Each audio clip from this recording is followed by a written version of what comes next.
स्वागत है आपका एक बड़ी न्यूज़ के साथ। ताश है बीजेपी, ये विभाजनकारी राजनीति का प्रयास। सीएए लागू होने पर क्या बोला विपक्ष। देश में सीएए लागू हो गया है। बीजेपी जहां सरकार के इस कदम की तारीफ कर रही है तो विपक्ष इसका विरोध कर रहा है।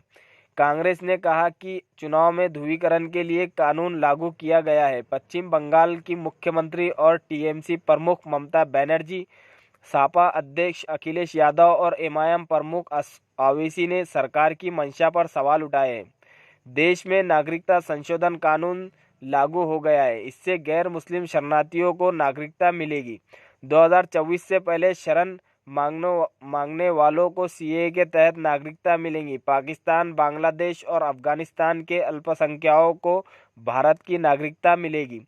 सीएए के नियमों का अधिसूचित करके एक और वादा पूरा करने के लिए बीजेपी ने प्रधानमंत्री नरेंद्र मोदी को धन्यवाद दिया।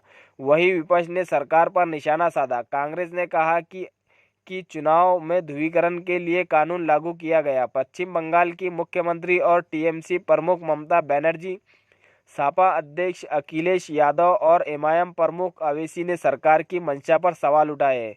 पश्चिम बंगाल की मुख्यमंत्री ममता बनर्जी ने सीएए का खुला विरोध किया है। उन्होंने कहा कि अगर कोई भेदभाव होता है तो वो इसे स्वीकार नहीं करेगी।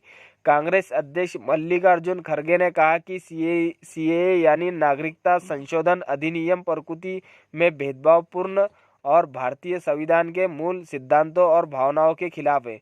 चुनाव से ठीक पहले आज अधिसूचित सीएए नियम बीजेपी की हताशा को दर्शाते हैं, जो विभाजनकारी राजनीति का प्रयास है, शरद पवार ने कहा। वही राष्ट्रवादी कांग्रेस पार्टी शरद चंद्र पवार के प्रमुख शरद पवार ने सरकार के फैसले की निंदा की। उन्होंने कहा कि लोकसभा चुनाव से ठीक पहले ये कदम संसदीय लोकतंत्र पर हमले के समान है। उन्होंने कहा, चुनाव आयोग द्वारा लोकसभा चुनाव की घोषणा से कुछ दिन पहले इस तरह का निर्णय संसदीय लोकतंत्र पर हमला है।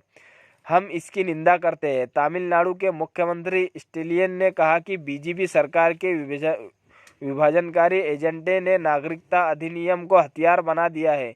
इसे मानवता के प्रतीक से धर्म और नस्ल के आधार पर भेदभाव के उपकरण में बदल दिया है। एमआईएम के वारिस पठान ने कहा कि सीएए का टाइमिंग देखिए, लोकसभा चुनाव आने वाला है, तारीख घोषित होने वाली है।